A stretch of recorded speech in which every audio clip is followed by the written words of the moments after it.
They say some houses remember everything, even the things you'd rather forget. Some people say that inheritance is a blessing, but for Uwase, inheriting her grandmother's sprawling mansion in Kigali felt more like a curse.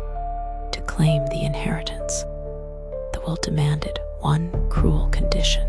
She had to live there for an entire month.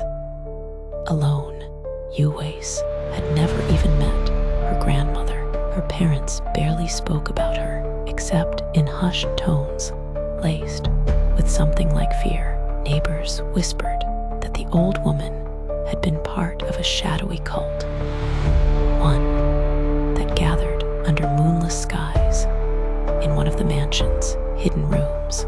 She wanted to reject it.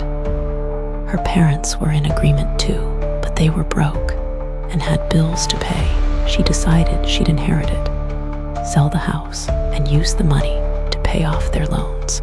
She had always wanted to find out if the rumors were true, seeing that her grandmother had looked well off whilst her family struggled, even though her mother was the only child of her grandmother. And now she was going to find out. As she looked at the house, she felt a shiver run through her spine, but she toughened up and pushed open the heavy oak doors.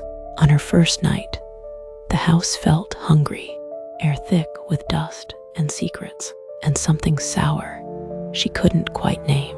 The house smelled like time itself had rotted.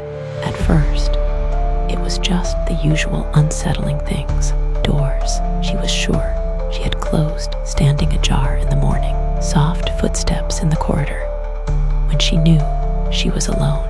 Whispers that seemed to slip between the walls at midnight.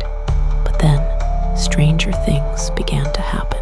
One night, she woke to find an old photograph by her bedside of her grandmother, younger, standing beside a man with no face. The photo hadn't been there when she went to sleep. In one of the empty rooms, hidden behind dusty crates, Uwase discovered a locked trunk.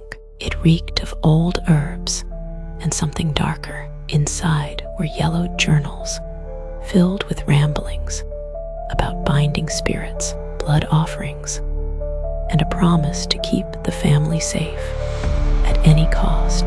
Then came the whispers, at first too soft to catch, but each night louder, clearer. Don't leave. Finish what she started. Sleep deprived and terrified, Uwase tried to leave the house on the 12th night, but when she reached the front gate, she found it sealed shut by rusted chains she had never seen before, and beyond them, the city itself seemed to vanish into fog.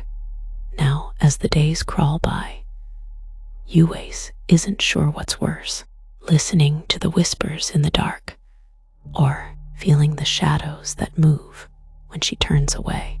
She knows she isn't alone in this house after all, and every night she wonders, what exactly did her grandmother want her to finish?